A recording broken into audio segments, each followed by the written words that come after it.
బాధ్యత మనకుంటే భవిష్యత్తు భావితరానికి బాగుంటుంది. భారతీయ న్యాయ సంహిత 2023 అధ్యాయం 17 ఆస్తిపై నేరాలు. అధ్యాయం 17 యొక్క ఈ సమగ్ర అవలోకనానికి స్వాగతం. ఇది ఆస్తిపై వివిధ నేరాలకు సంబంధించినది.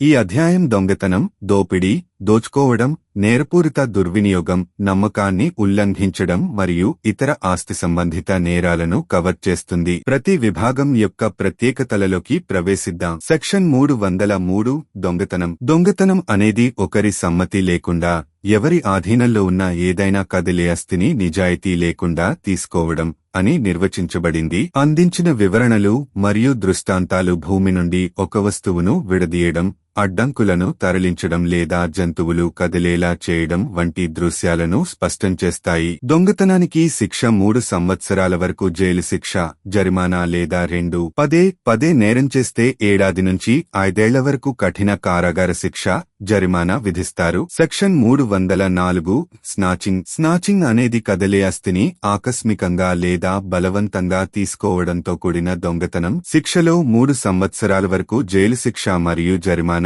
ఉంటుంది. సెక్షన్ 305 తీవ్రమైన దొంగతనం. ఈ విభాగం నివాసాలు, వాహనాలు, ప్రార్థనా స్థలాల నుండి లేదా ప్రభుత్వాస్తికి సంబంధించిన నిర్దిష్ట దొంగతనాల ఉదాహరణలను వివరిస్తుంది. శిక్ష 7 ఏళ్ల జైలు శిక్ష మరియు జరిమానా వరకు పొడిగించవచ్చు. సెక్షన్ 306 గుమాస్తాలు లేదా సేవకులచే దొంగతనం. విశ్వసనీయతతో పనిచేసే వ్యక్తులచే దొంగతనం. శిక్ష 7 ఏళ్ల జైలు శిక్ష మరియు జరిమానా వరకు పొడిగించబడుతుంది. సెక్షన్ 307 హాని కలిగించే తయారీతో దొంగతనం. మరణానికి, గాయానికి లేదా నిగ్రహానికి కారణమయ్యే సన్నాహాలతో కూడిన దొంగతనం. శిక్ష 10 ఏళ్ల కఠిన కారాగార శిక్ష మరియు జరిమానా వరకు పొడిగించబడుతుంది. సెక్షన్ 308 దొంగతనం అనేది ఆస్తిని పంపిణీ చేయడానికి నిజాయితీగా వారిని ప్రేరేపించడానికి భయంతో వారిని ఉంచడం. వివిధ ఉపవిభాగాలు దోపిడీ యొక్క డిగ్రీలు మరియు సందర్భాలను వివరిస్తాయి. 2 నుండి 10 సంవత్సరాల వరకు జైలు శిక్ష మరియు జరిమానాలు ఉంటాయి. సెక్షన్ 309 దోపిడీ అనేది తక్షణ హాని కలిగించే లేదా బెదిరించే అదనపు మూలకంతో దొంగతనం లేదా దోపిడీని కలిగి ఉంటుంది. శిక్షలు తీవ్రమైనవి, జీవిత ఖైదు మరియు జరిమానాల వరకు పొడిగించబడతాయి, ముఖ్యంగా రాత్రి వేళల్లో హైవేలపై చేసే చర్యలకు. సెక్షన్ 310 దోచుకోవడం. 5 లేదా అంతకంటే ఎక్కువ మంది వ్యక్తులు చేసే దోపిడీగా డకోయిటీ నిర్వచించబడింది. తీవ్రమైన శిక్షల్లో జీవిత ఖైదు లేదా 10 ఏళ్ల వరకు కఠిన కారాగార శిక్ష మరియు జరిమానాలు ఉంటాయి. దోపిడీ సమయంలో హత్య జరిగితే మరణశిక్ష లేదా జీవిత ఖైదు. సెక్షన్ 311 దోచుకోవడంలో ఘోరమైన ఆయుధాల వాడకం. ఈ నేరాల సమయంలో ఘోరమైన ఆయుధాలను ఉపయోగించడం లేదా తీవ్రంగా గాయపరచడం వలన కనీసం 7 ఏళ్ల జైలు శిక్ష పడుతుంది. సెక్షన్ 312 మారణాయుధాలతో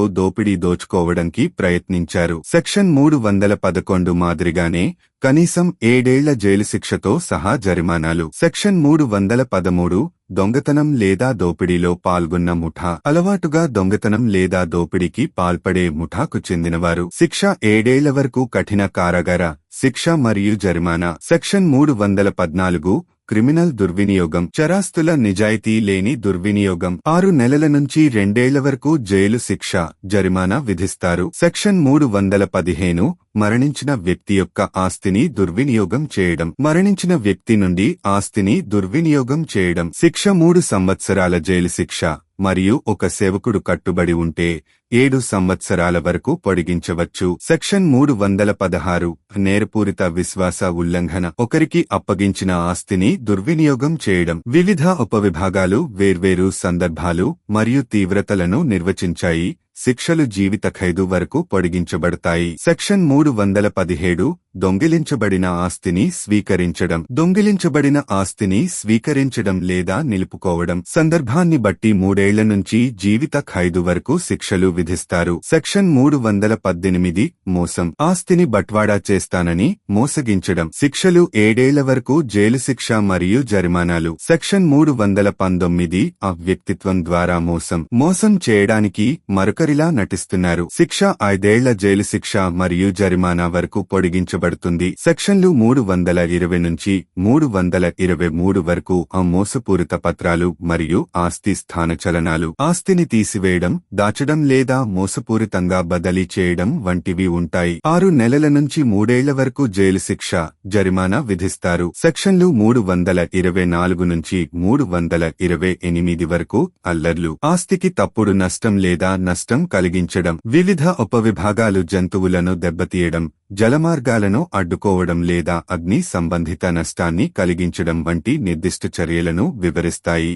శిక్షలు జీవిత ఖైదు వరకు పొడిగించబడతాయి. సెక్షన్లు 329 నుంచి 334 వరకు క్రిమినల్ ట్రాస్పాస్, నేరం చేయాలనే ఉద్దేశ్యంతో ఆస్తిలో ప్రవేశించడం లేదా మిగిలిపోవడం. 3 నెలల నుండి 14 సంవత్సరాల వరకు జైలు శిక్షతో పాటు గృహ అతిక్రమం మరియు ఇంటిని ఉల్లంఘించడంతో సహా వివిధ స్థాయిల ఉల్లంఘన నిర్వచించబడింది. ఈ విభాగాలు సమిష్టిగా ఆస్తి సంబంధిత నేరాల యొక్క విస్తృత శ్రేణిని పరిష్కరిస్తాయి, సమగ్ర చట్టపరమైన కవరేజీని మరియు ఆస్తి హక్కులను రక్షించడానికి మరియు పబ్లిక్ ఆర్డర్ను నిర్వహించడానికి కఠినమైన జరిమానాలను నిర్ధారిస్తాయి. మరింత వివరణ, ఉదాహరణల కోసం info9 సైబర్ మీడియాతో కూడి ఉండండి. సమాచారంతో ఉండండి, సౌకర్యంతో జీవించండి.